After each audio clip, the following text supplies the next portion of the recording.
Hey guys, so I'm very unprofessional layout, but it literally just arrived. There's my dog. He hasn't appeared for a little while. He's very handsome, so I had to get it right.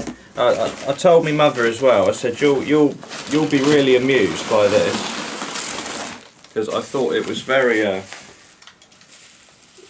was like, what are the chances of that, considering how big the world is and everything? I was like, so it's nothing particularly like famous or.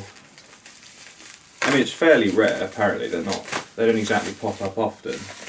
But that's not really why I bought it. It's not so much. It's not so much what it is. It's where it came from.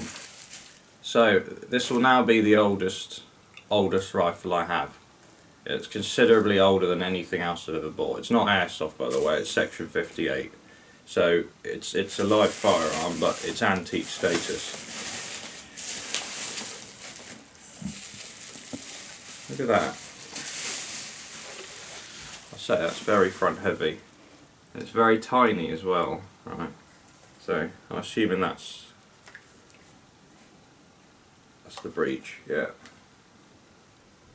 Nice grooves actually. So this is a Rook rifle, right? And it was made for hunting small game. So it's a sporting gun. It's not a military gun. But they're sold as Section 58 now because they haven't made the ammunition in like God knows how long. So it's about as light as it gets, and it's got very primitive sights. However, something I wasn't aware of when I read the top, I couldn't believe it. I was like, that's literally crazy, because I go there all the time. It says J.Patstone, which is the maker, right?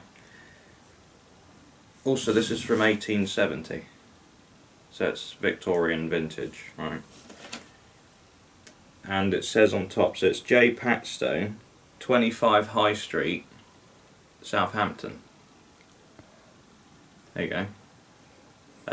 Obviously, some of you don't know, that's basically just over there. It's literally down the street. You know where that is, don't you? I'm just showing this to my mother now. Oh yeah. That's Shirley High Street. There's Specsavers. Oh yeah. That is there. Oh right. Oh. That was a gun maker. Yeah. From 1870 to 1894. So it was literally made where we go all the time. And somehow it's ended up back here. Yeah. Oh. And that's the main reason I bought it. I just thought it's a small world. I thought that's so interesting to find something that was literally made a few yards away, because it is literally down there, isn't it? Yes, yes. Like, that's crazy. Yeah. So it's like, yeah, there you go, little curiosity or ornament.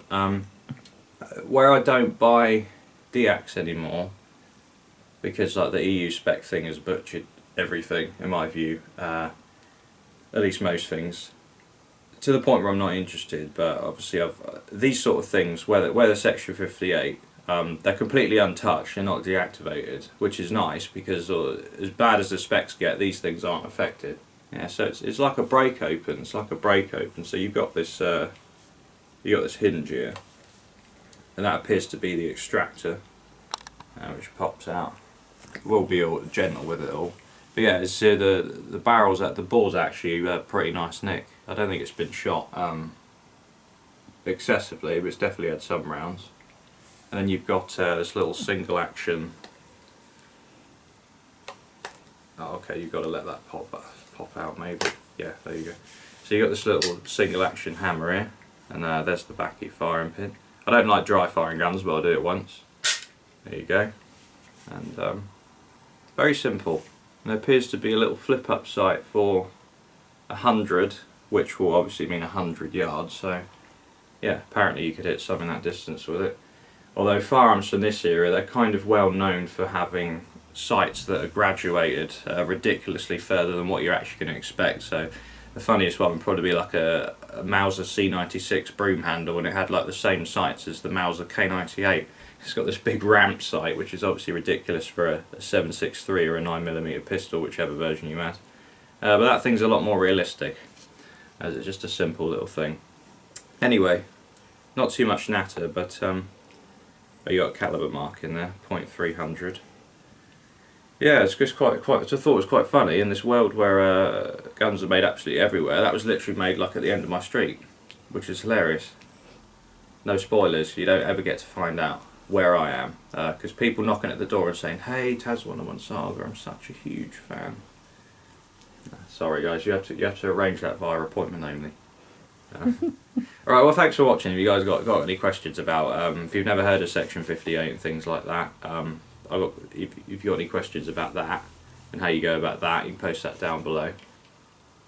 Personally, I think the date should be a little higher, but it is what it is. So there we go. Thanks for watching. Bye.